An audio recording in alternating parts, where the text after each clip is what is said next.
유튜브로 읽는 박정희 전기 10권 10월의 결단 무장공비의 만행.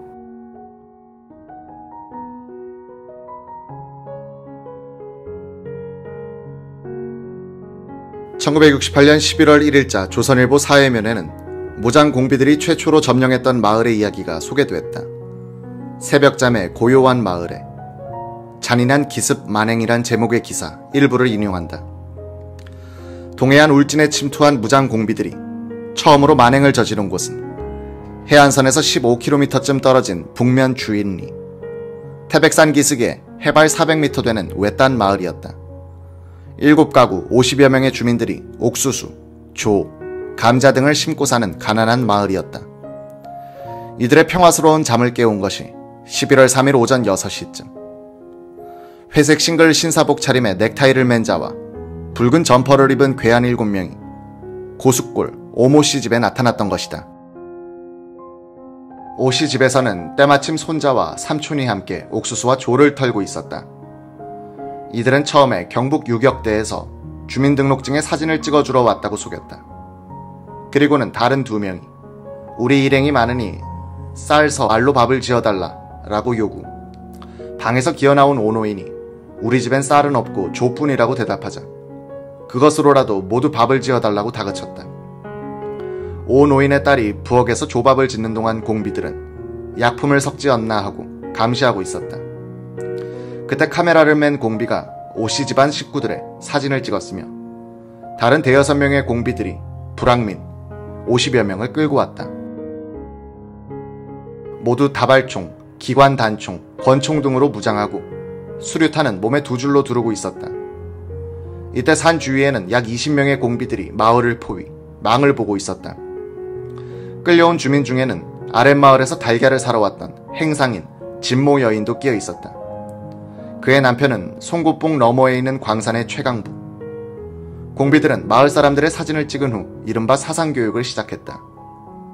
북괴 김일성의 사진이 들어있는 브론서적을 나눠주고 그쪽 노래를 불러주며 이북의 발전상도 선전했다. 그들은 100원짜리 위조 지폐를 손에 잡히는 대로 꺼내 한 사람에게 5,000원에서 10,000원까지 마을 사람들에게 나눠주면서 이 돈은 이 지방에서 쓰지 말고 멀리 나가 헌돈과 섞어 쓰라고 돈 쓰는 방법까지 일러줬다. 공비들은 우리 유격대에 가입하여 남북 통일에 적극 협력하라고 얼러대면서 인쇄된 유격대 지원 청원서를 꺼내놓고 서명을 강요했다. 맨 먼저 반장 김씨에게 가입 여부를 물었다. 김씨가 우리는 대통령 지시와 우리 법에 따라 살겠다면서 머뭇거리자 신사복 차림의 한 공비가 권총을 빼들고 우리 인민유격대의 맛을 보겠느냐, 불응하면 죽이겠다고 위협해 모두 성명, 나이, 주소 등을 기입하고 강제 서명을 받았다. 그를 모르는 사람들은 지장을 찍게 했다. 오전 10시쯤 송곳봉 좌측 등성에서 한 발의 총성이 났다. 잠시 후 전병두 씨가 붙들려 왔다. 전 씨는 지난 10월 23일 선친의 제사를 지내러 이곳에 왔다가 아내 김여인과 이남일녀의 자녀들을 먼저 보낸 다음 이곳 광산서 일하는 처남을 만나보고 혼자 마을로 내려오던 길이었다. 공비들은 전 씨가 이 마을 사람이 아닌 것을 알자 연락원으로 경찰에 신고하고 오는 것으로 판단, 밧줄로 2손을 묶었다. 공비들은 허겁지겁 조밥을 먹고 나머지를 비닐봉지와 와이셔츠에 싼 다음 전 씨와 반장 김 씨, 주모 씨 등 주민 9명을 포승에 묶어 납치, 매봉산 쪽으로 달아났다.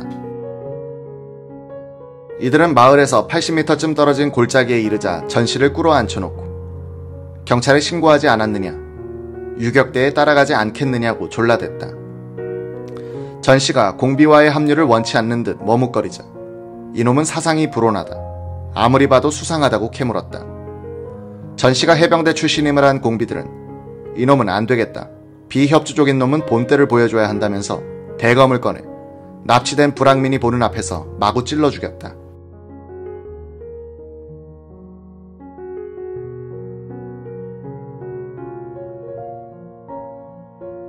오후 1시쯤 이들은 자기들끼리 잠시 의논한 후 총부리를 겨누고 잘 봤지? 우리에게 협조해. 우리가 돌아올 때까지 마을에 가서 기다려. 우리는 다시 올 테니 집집마다 대피구를 파놔라. 사진까지 찍어두었으니 반항하거나 군경에 연락하면 죽인다 라고 위협하고 주민들을 돌려보냈다. 7시간 동안 붉은 만행을 직접 겪고 보아온 주민들은 5일 기자들이 현지로 찾아갔을 때도 겁에 질려 있었다. 울진 김우나 기자.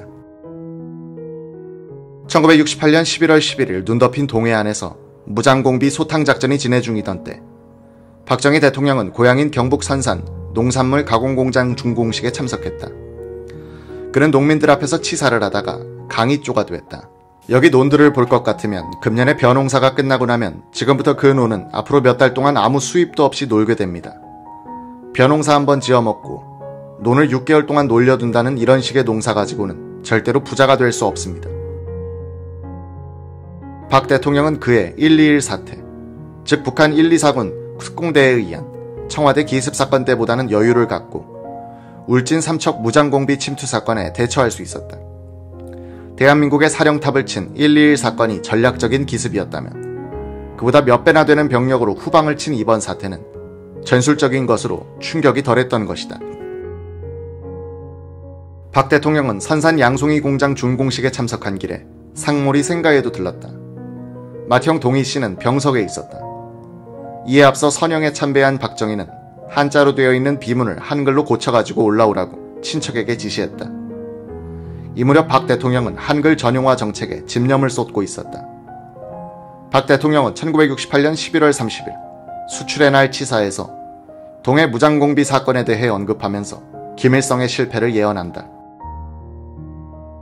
김일성이가 가지고 있는 정도의 무력을 가지고 대한민국을 전복하고 그들이 노리는 적화통일을 하기에는 벌써 시기가 지났습니다. 그동안 대한민국의 국력이 너무 커져버렸고 대한민국의 국방군이 너무나 강대해졌고 우리 대한민국 국민들의 정신무장이 너무 단단해졌기 때문입니다. 전면 전쟁을 도발해서 그야말로 대한민국을 그들이 생각하는 것처럼 뒤집어 엎느니보다 전쟁 행위를 중지하고 경제 건설을 많이 하고 수출을 많이 해서 북한 동포들이 좀 더 잘 살 수 있는 터전을 마련해 나가는 것이 현명한 길이지.